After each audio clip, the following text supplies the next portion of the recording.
Mula sa bayang inibig, lumipad papuntang Canada. Pangarap ang gabay sa bawat hakbang niya. Si Jay dala ang tapang, pag-asang buo ang loob. Sa lamig ng bagong mundo, doon siya bumangon at kumilos. Kamerang saksi sa bawat araw na pagsubok. Pinipili ang ngiti kahit minsan ay pagod. Kapwa OFW, kanyang inspirasyon. Ibinabahagi ang kwento ng dedikasyon. J. Pinoy TV, kwento ng buhay Canada.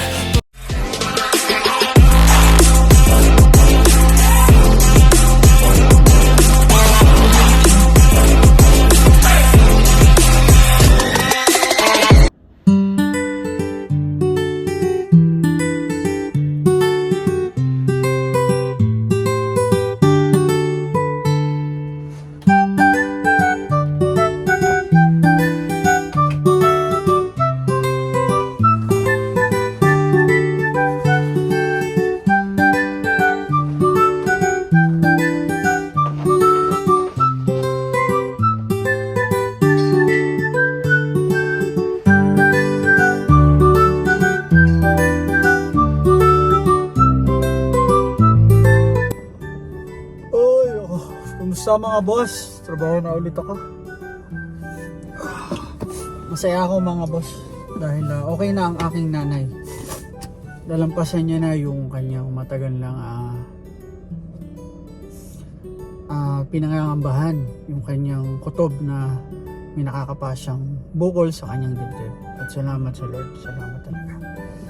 Let's go mga boss, at trabaho na ulit ako. Snow ng snow kanina pang umaga.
Let's go. Trabaho na tayo dito sa malamig na bansa.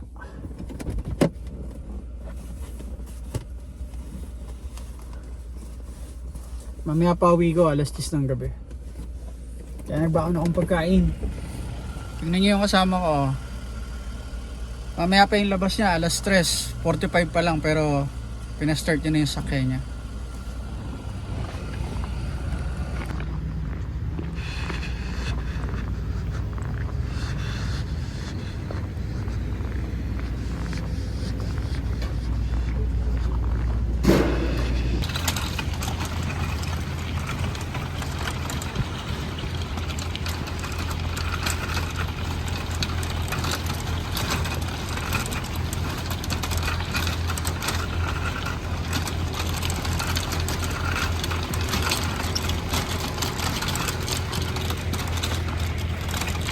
Uwian na tayo mga boss.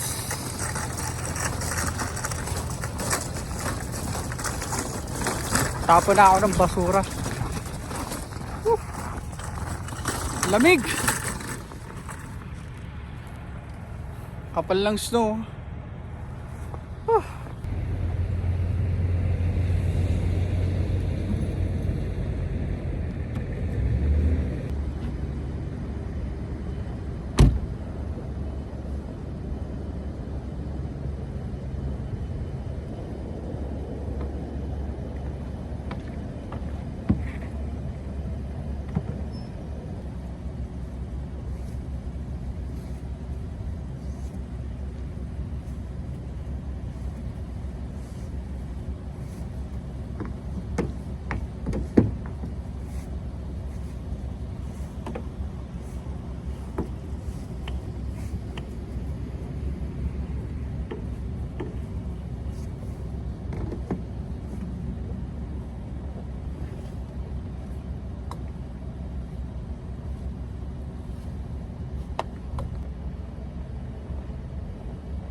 nagda-dryer na ako mga boss.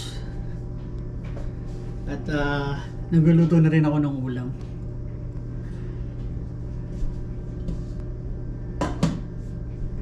Nilagang baka mga boss.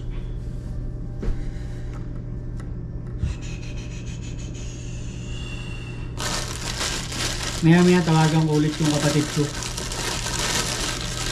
Kasi nasa hospital pa rin yung airmats ko eh.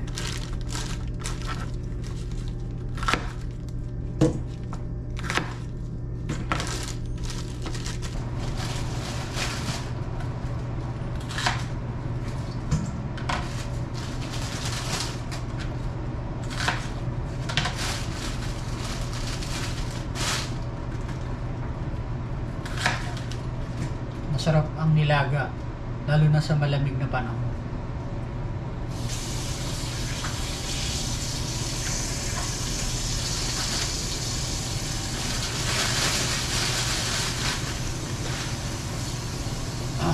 Masaya na ako mga boss dahil naoperahan na yung nanay ko at natanggal na yung bukol sa kanyang dibdib.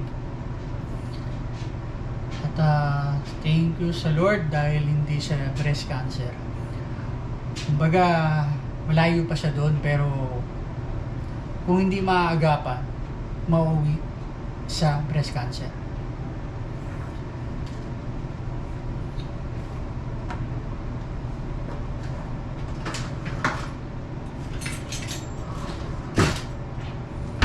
Sabi niya agad sa akin, wala tayong pera. Sadya naman gano'n, di ba? Pagka naman talaga, pag sinabing pagpapa-hospital, pa-check up pa nga lang, di ba? Alam natin na medyo may kamahalan. Sabi ko sa kanya, pagtulong-tulungan natin magkakapatid at huwag mo nang alalahanin yun, sabi ko sa kanya. May awa ang Diyos at malalampasan din yan. Sabi ko, basta magpa-check up ka muna para malaman natin kung ano ba talaga yan, sabi ko sa kanya.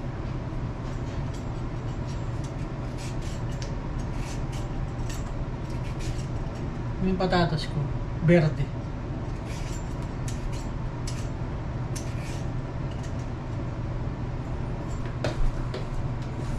Lulobat na yung aking camera.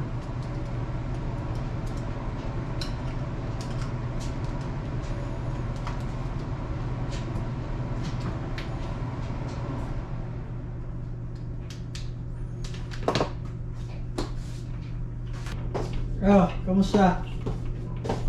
Hindi pa daw ako lalabas eh. Sasalitan Bakit? pa daw ulit ako ng dugo. Mga boss, mother ko, ito na. Nasa hospital pa rin siya. Pailang araw mo na? Sasalinan. 5. Sasalinan pa daw ang dugo ngayon eh. Kahapon, isa ngayon. Oo. Anong pakiramdam mo na?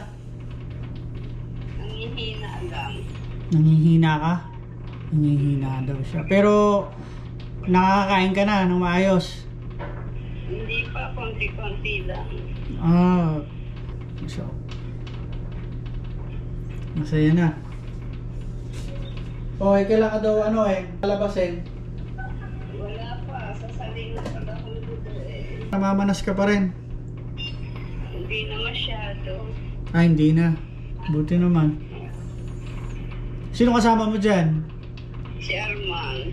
Ano bang sabi ng doktor dyan? Kay nanay? Dapat ngayon palabasin mababa yung dugo, sasalinan ulit ng isang bag pa na dugo. Pero Baka bukas na lang hapon pa makalabas. pero pumunta ka na sa billing, kinausap mo na. Oo. Buti naman. Buti naman. Magpapagaling na lang naman sa bahay. Oo. Nagluluto ako nilaga eh. Sabi mo kay nanay kung gusto niya, dadala ko siya. Ito yung nilaga. Gusto mo ba nilaga? Dadala kita. Oo, gusto ko kumain. Nako. Sasakay pa ako ng eroplano papunta dyan. Gusto ko nga kumain. Ay no. Puro swero lang. Ay, ang sarap. Puro swero lang. Puro swero.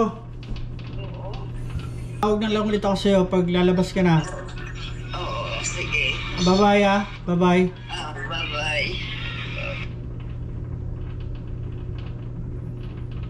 O, diba? Ang gaan sa pakaramdam, no?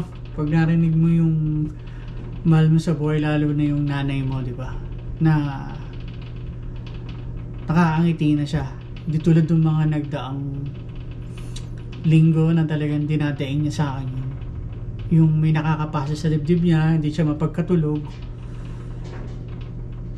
Sabi ko, magpa-check up ka na.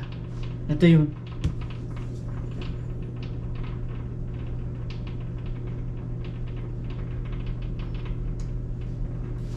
Pakita ko muna sa inyo bago natin to balikan.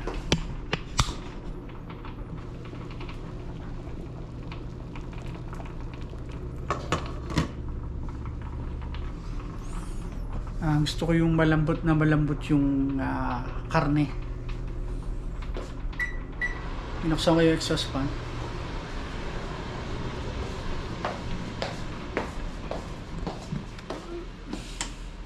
Nagbibideo ako mga boss eh.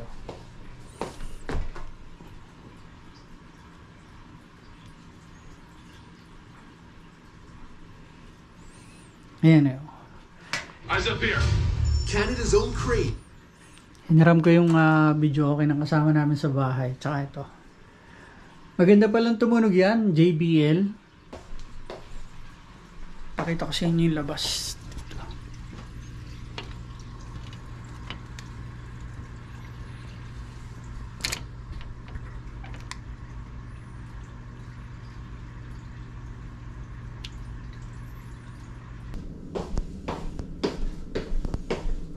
Bahaw ko Check natin yung niluluto ko mga boss. Wow. Bango. Lagyan na natin itong gulay. Peche at patatas lang yan mga boss. Hinaan na natin.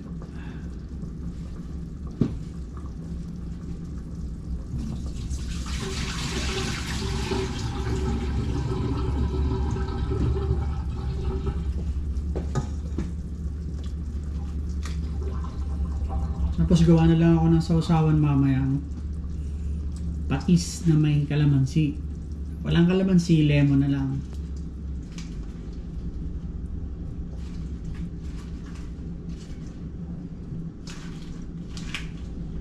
Mamaya ako nalagay itong pechay.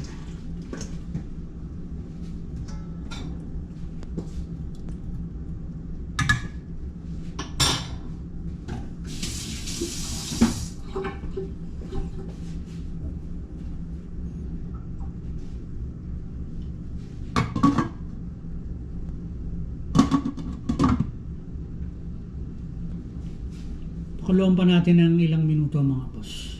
Balikan natin to.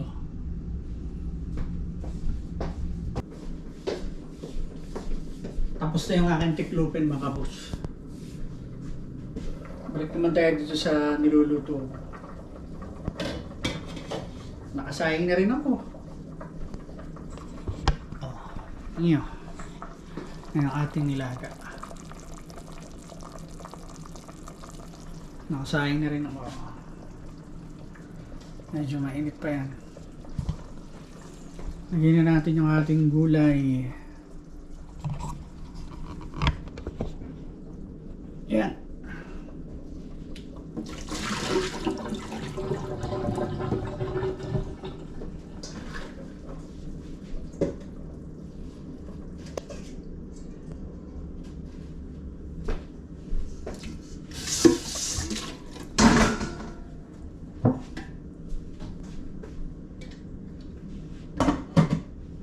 Hinaan natin yung ating apoy.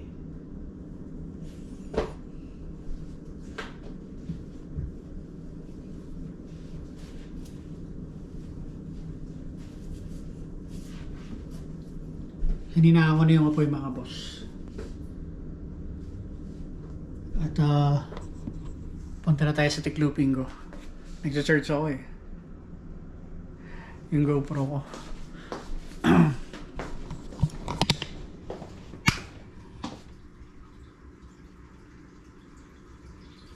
Kita nyo? Tapos na ako. Ay, nako. Ganito yung buhay ng isang araw natin mga boss.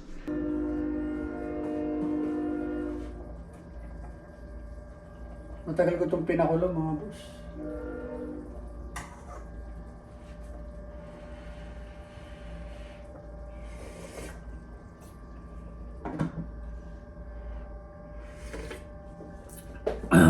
Ang sarap.